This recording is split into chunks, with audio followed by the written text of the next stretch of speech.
नमस्कार, आपका हमारे न्यूज चैनल UK24 न्यूज में स्वागत है। मौसम समाचार। उत्तराखंड में लोग गर्मी से हलकान, पहाड़ पर भी चढ़ रहा पारा। उत्तराखंड में लगातार बढ़ रही गर्मी से लोग परेशान हैं। दिन में लोगों का घर से निकलना मुश्किल हो गया है। मौसम विभाग के अनुसार उत्तराखंड में इन दिनों अधिकतम और न्यूनतम तापमान सामान्य से 5 से 8 डिग्री सेल्सियस अधिक चल रहा है। मौसम विज्ञान केंद्र देहरादून के मुताबिक प्रदेश में अगले 4 से 5 दिनों तक उत्तराखंड में कहीं भी बारिश की संभावना नहीं है। अब बात करते हैं डीजल पेट्रोल के दामों की। देहरादून में पेट्रोल के दाम में लगी आग एक बार फिर 100 के पार।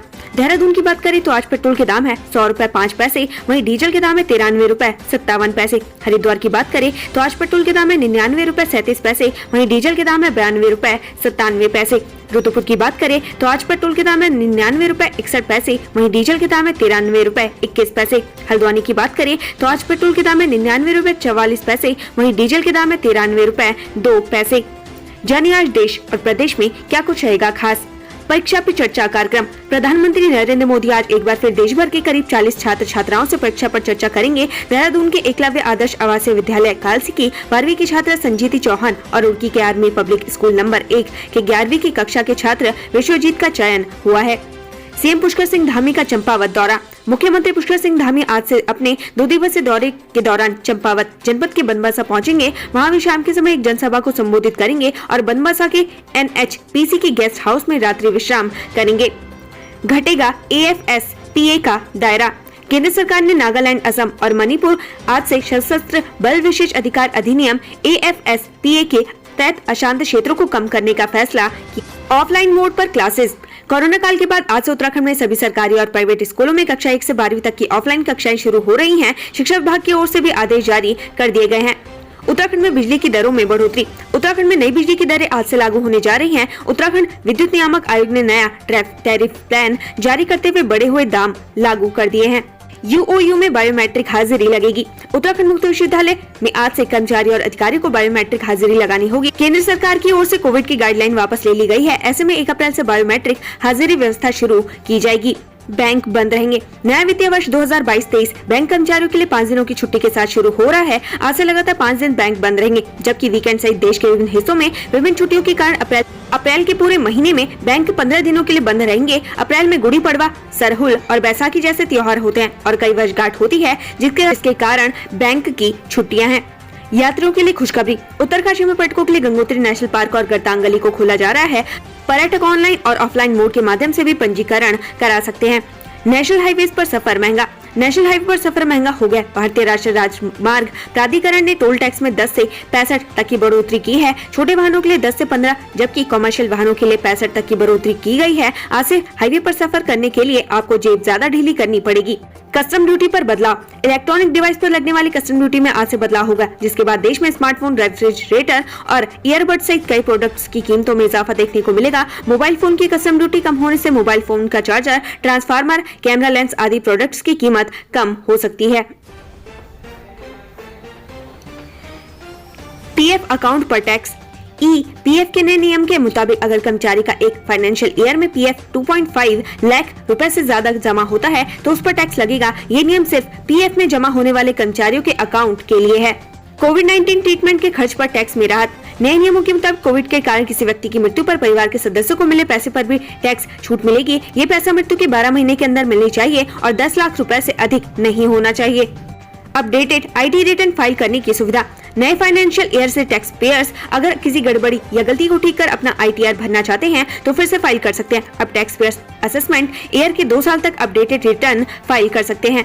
नई स्क्रैप पॉलिसी। आज से देश भर में कई स्क्रैप पॉलिसी लागू हो रही है। 15 साल से अधिक पुराने सभी सरकारी गाड़ी कबाड़ घोषित होंगे। वहीं निजी वाहन चालकों को ग्रीन टैक्स चुकाना पड़ेगा। बुनियादी विकास की सबसे छोटी इकाई ही अपाहिज। पंचायत स्तर पर 5000 से अधिक पद खाली।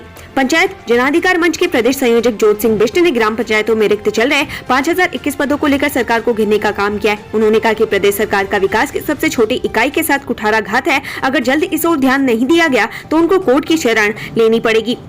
देहरादून द सॉलिटेयर रेजिडेंसी में CBI की रेड। आरोपी NHAI के बड़े अधिकारी के घर पर छापा। सितारगंज नेशनल हाईवे घोटाले से जुड़े मामले में CBI की टीम देहरादून में NHAI नेशनल हाईवे अथॉरिटी अधिकारी CK सिन्हा के घर पर छापेमारी करने पहुंची। CBI आरोपी अधिकारी के घर पर दस्तावेजों की जांच कर रही है। अधिकारी से पूछताछ की जा रही है। ऋषिकेश परमार्थ निकेतन आश्रम पहुंचे अमिताभ बच्चन, गंगा आरती में लिया हिस्सा। अमिताभ बच्चन इन दिनों अपनी आगामी फिल्म गुड बाय की शूटिंग के लिए उत्तराखंड आए हुए हैं। गुड बाय फिल्म की शूटिंग ऋषिकेश के और आसपास के इलाकों में हो रही है। गुरुवार को अमिताभ बच्चन ने परमार्थ निकेतन में पहुंचकर गंगा आरती में भाग लिया। East zone senior badminton championship का हुआ समापन, चमके उत्तराखंड के खिलाड़ी। दुमका में 3 दिवसीय आयोजित east zone senior badminton championship का गुरुवार शाम को समापन हो गया। इस चैंपियनशिप के विजेता खिलाड़ियों को खेल मंत्री हफीजुल हसन ने पुरस्कृत किया। वहीं मिक्सड डबल में उत्तराखंड ध्रुव रावत और उन्नति सिंह ने खिताब जीता। दंगा और हत्या के मामले में पूर्व बीजेपी विधायक ठुकराल को मिली राहत, कोर्ट ने किया दोष मुक्त। उधम सिंह नगर जिले के रुद्रपुर में 2011 में हुई दंगे के दौरान एक व्यक्ति की हत्या हो गई थी, जिसका आरोपी बीजेपी के पूर्व विधायक राजकुमार ठुकराल के खिलाफ मुकदमा दर्ज भी किया गया था, जिसकी सुनवाई जिला एवं सत्र न्यायालय की ADJ 3rd की कोर्ट में चल रही थी। गुरुवार को कोर्ट ने इस मामले में अपना फैसला सुनाया और राजकुमार ठुकराल के साक्ष्यों के अभाव में दोष मुक्त करार दिया। सौरभ बहुगुणा ने ली समीक्षा बैठक, केंद्र पर निर्भरता कम करने के लिए राज्य लॉ कमीशन गठित करने के दिए निर्देश। विभागों की जिम्मेदारी मिलते कैबिनेट मंत्री सौरभ बहुगुणा एक्टिव नजर आ रहे हैं। गुरुवार को भी उन्होंने अपने विभाग के अधिकारियों के साथ समीक्षा बैठक की और स्वरोजगार के अवसर पर फोकस करने को कहा। साथ ही बजट के लिए केंद्र पर निर्भरता को कम करने के लिए जरूरी दिशा निर्देश दिए। क्रेन व्यापारी जनक राज हत्याकांड में 2 आरोपियों को आजीवन कारावास, 1 बरी। रुद्रपुर में क्रेन व्यापारी जनक राज हत्याकांड में फैसला हो गया है। मामले में 2 हत्या के आरोपियों को आजीवन कारावास सुनाया गया। आरोपी मोहित को आजीवन कारावास और 30,000 रूपए जुर्माने की सजा और मुनीश को आजीवन कारावास के साथ 25,000 रूपए जुर्माने की सजा सुनाई गई, जबकि मामले में जितेंद्र को संदेह का लाभ देते हुए बरी कर दिया गया। हल्द्वानी रेलवे स्टेशन का होगा विस्तारीकरण, गफूर बस्ती से अतिक्रमणकारियों को हटाने की तैयारी। नैनीताल जिलाधिकारी धीराज सिंह गर्ब्याल ने कैंप कार्यालय में रेल अधिकारियों और जिला प्रशासन के अधिकारियों के साथ बैठक की। इस बैठक में रेलवे भूमि से अतिक्रमण हटाने को लेकर रूपरेखा तैयार की गई। रेलवे स्टेशन विस्तारीकरण के आड़े आ रहे गफूर बस्ती के करीब 3,000 से अधिक अतिक्रमणकारियों को जिला प्रशासन और रेलवे प्रशासन हटाने जा रहा है। सड़क पर चलती बाइक अचानक बनी आग का गोला, बुरी तरीके से झुलसा युवक। टिहरी जिले के नरेंद्र नगर में गुरुवार को बड़ा हादसा हो गया, जहां एक सड़क पर चलती हुई बाइक में अचानक से आग लग, जिसमें बाइक सवार युवक बुरी तरीके से झुलस गया। युवक को गंभीर हालत में अस्पताल में भर्ती करवाया गया है। पांवटा साहिब देहरादून हाईवे होगा 4 लेन, 1093.01 करोड़ की मिली स्वीकृति।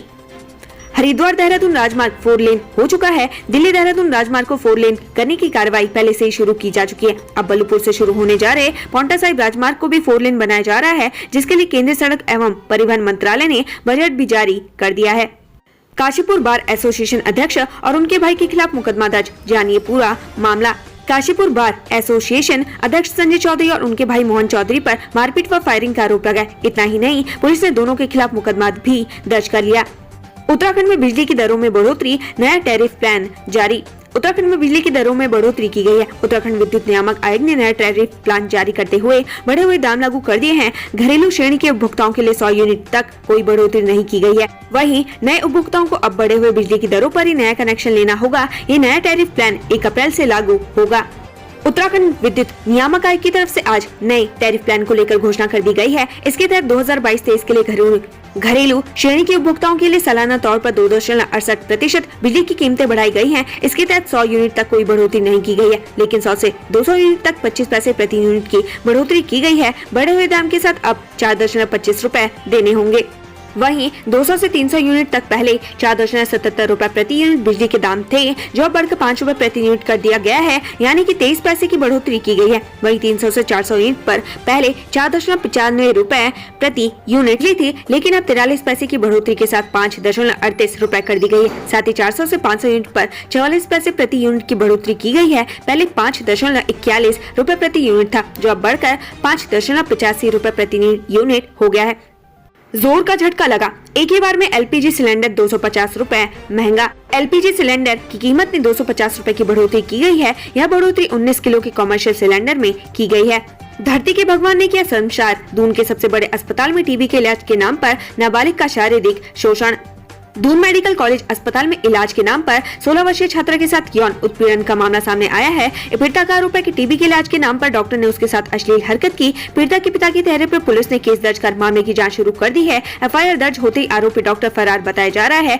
पुलिस ने आरोपी डॉक्टर अयोध्या प्रसाद के खिलाफ आईपीसी की धारा 354 का छेड़छाड़, उत्पीड़न 504, 506 लैंगिक अपराध, बालकों का संरक्षण अधिनियम 212 के तहत धारा 7 और 8 के तहत एफआईआर दर्ज की गई है। पुलिस का कहना है कि बीमारी नॉर्मल होने के बावजूद आरोपी डॉक्टर ने चेकअप के बहाने नाबालिग को बुलाया और उसका शारीरिक शोषण किया। पीड़िता ने परेशान होकर आत्महत्या का भी मन बनाया था। 20 सालों में पहली बार स्थायी होंगे प्राथमिक शिक्षक, कवायद तेज। प्राथमिक शिक्षा विभाग के शिक्षकों के स्थायीकरण की प्रक्रिया शुरू कर दी गई है। सूची में बीरोखाल ब्लॉक के 165 शिक्षकों का स्थायीकरण किया गया है। प्राथमिक शिक्षा विभाग में 20 साल में पहली बार शिक्षकों का स्थायीकरण हुआ है। दून मेडिकल कॉलेज के एसोसिएट प्रोफेसर ने दिया इस्तीफा, स्वास्थ्य सचिव की पत्नी पर लगाए गंभीर आरोप। दून मेडिकल कॉलेज के एसोसिएट प्रोफेसर निधि उनियाल ने उत्तराखंड के स्वास्थ्य सचिव पंकज पांडे की पत्नी पर गंभीर आरोप लगाए हैं। आरोप है कि स्वास्थ्य सचिव की पत्नी ने उन्हें अपने घर बुलाकर उनके साथ बदतमीजी की, इसलिए वे अपने पद से इस्तीफा दे रही हैं। हरीश रावत ने सीएम धामी की तारीफ, कहा आपने अपने पूर्ववर्ती मुख्यमंत्री के पाप कुछ सीमा तक धो दिए। उत्तराखंड में वृद्धावस्था पेंशन में बढ़ोतरी की गई है। उत्तराखंड में वृद्धावस्था पेंशन योजना के अंतर्गत अब पति और पत्नी दोनों को लाभ मिल सकेगा। बीते दिसंबर माह में ही उत्तराखंड में दी जाने वाली वृद्धावस्था पेंशन की बढ़ोतरी के साथ ही पात्र परिवार में से पति पत्नी दोनों को धामी सरकार ने पेंशन देने की घोषणा की थी, जिसके बाद दिसंबर में कैबिनेट बैठक में इस फैसले पर मुहर लग गई थी। कल इसका शासनादेश जारी हुआ है। धामी सरकार के इस फैसले को पूर्व मुख्यमंत्री हरीश रावत ने भी सराहा। हरीश रावत ने धामी सरकार के फैसले का स्वागत करते हुए उन्हें धन्यवाद कहा है। सुबोध उनियाल के अफसरों को 2 टूक, वन विभाग में नहीं पनपने दी जाएगी ट्रांसफर इंडस्ट्री। उत्तराखंड वन विभाग के भीतर तबादलों को लेकर पिछले कुछ समय से लगातार शिकायतें आती रही हैं। ऐसे में वन मंत्री सुबोध उनियाल आज अधिकारियों की समीक्षा बैठक में साफ कर दिया कि उत्तराखंड वन विभाग में तबादला उद्योग को नहीं पनपने दिया जाएगा। इसके अलावा निर्माण कार्यों में एलओसी को लेकर भी वन टाइम ऑब्जेक्शन करने के निर्देश भी दिए। उत्तराखंड में पुलिसकर्मियों को मिली बड़ी राहत, अब व्हाट्सएप पर मैसेज कर ले सकेंगे छुट्टी। उत्तराखंड के डीजीपी अशोक कुमार ने पुलिसकर्मियों को राहत देते हुए बड़ा कदम उठाया है। डीजीपी के नए आदेश के मुताबिक अब पुलिसकर्मियों को छुट्टी लेने के लिए थाना या संबंधित पुलिस कार्यालय में चक्कर नहीं काटने पड़ेंगे। अब एकमात्र व्हाट्सएप मैसेज के जरिए पुलिसकर्मियों को छुट्टी मिल सकेगी। डीजीपी ने सभी जिलों को प्रभारियों और सेना नायक को बिना देरी इस व्यवस्था को लागू करने के निर्देश दिए हैं। श्रीनगर में छत से गिरने से बच्चे की हालत गंभीर, higher centre refer. Pauri Srinagar road पर स्थित एक मकान की छत से बच्चा नीचे गिरने से गंभीर रूप से घायल हो गया। आनंद फानंद में बच्चे को जिला अस्पताल भर्ती किया गया, लेकिन बच्चे की नाजुक हालत को देखते हुए डॉक्टर ने उसे एम्स ऋषिकेश रेफर कर दिया है। उत्तराखंड से संबंधित ऐसी खबरें पाने के लिए हमारे चैनल को लाइक व सब्सक्राइब जरूर करें। धन्यवाद।